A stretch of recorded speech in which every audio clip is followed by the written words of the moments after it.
धरती पर कैसे आई गंगा माँ? गंगा नदी की धरती पर आगमन की एक कथा यह प्रचलित है कि प्राचीन काल में सगर नाम का प्रतापी राजा हुआ करता था, जिसने अपने साम्राज्य के विस्तार के लिए अश्वमेध यज्ञ का आयोजन किया। यज्ञ के दौरान घोड़ा छोड़ दिया। जब इस यज्ञ का पता देवराज इंद्र को चला तो वह चिंता में आ गए।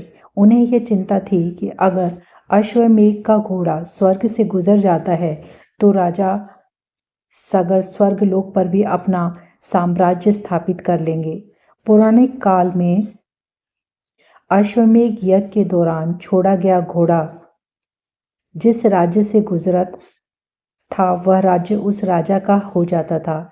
इसलिए स्वर्गलोक गंवाने के भय के कारण इंद्र ने अपना वेश बदलकर राजा सगर के घोड़े को चुपचाप कपिल मुनि के आश्रम में बांध दिया।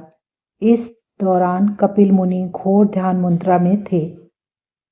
जब घोड़े के चोरी होने की बात राजा सगर को मिली तब वह अत्यंत क्रोधित हो गए और उन्होंने आवेश में आकर अपने 60,000 पुत्रों को घोड़े की खोज में भेज दिया।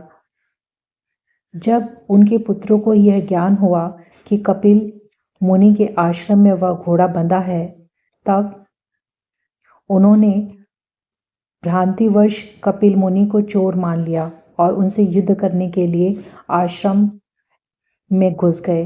ध्यान मुद्रा में लीन कपिल मुनि को जब शोर सुनाई दिया तो वह घटना स्थल पर पहुंचे, जहां सगर के पुत्र उन पर घोड़े की चोरी का झूठा इल्जाम लगा रहे थे।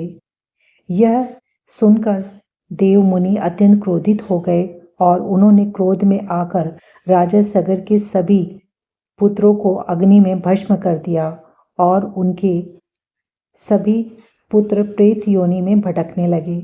ऐसा इसलिए क्योंकि बिना अंतिम संस्कार किए राख में बदल जाने से पुत्रों को मुक्ति प्राप्त नहीं हो पा रही थी।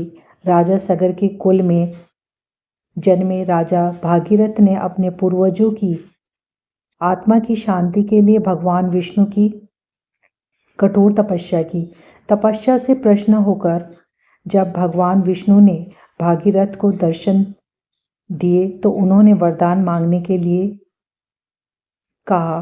भागीरथ ने पूर्वजों की आत्मा की शांति के लिए माँ गंगा को धरती पर लाने की प्रार्थना की। माँ गंगा मृत्युलोक में आने के लिए तैयार नहीं थी, लेकिन उन्होंने एक युक्ति सोची और यह शर्त रखी कि वह अति तीव्र वेग से धरती पर उतरेंगी और रास्ते में आने वाली सभी चीजों को बहा देंगी।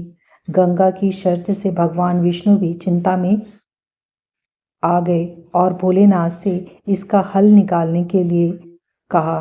तब भगवान शिव ने कहा कि वह गंगा को अपनी जटाओं में समाहित कर लेंगे, जिससे धरती पर विनाश नहीं होगा।